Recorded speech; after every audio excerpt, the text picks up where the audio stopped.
И денес продолжуваат препукувањата на двете најголеми партии на тема Артан Груби. ВМРО ДПМН побараа јавно да се извинат СДСМ, а опозицијата изјави дека со подсмев ги следат изговорите на ВМРО ДПМН. Ова е дефинитивно еден невешт спин да се оттрне вниманието од клучниот проблем и од клучното прашање. А тоа прашање зошто Тошковски дозволи Груби да избега.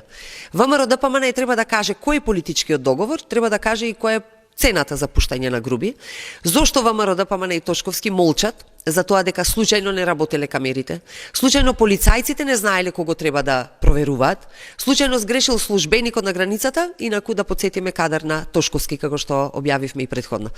Во СДС ништо не е сменето, тоа се истите луѓе кои молчаа додека Груби крадеше. И сега, наместо СДС да се извинат за криминалот кој го приредија, тие измислуваат секој ден нови приказни. Да не беше ВМРО ДПМН и одлучната акција против политичките криминалци во СДС и ДУИ, тие уште здружно ќе ја крадеа државата.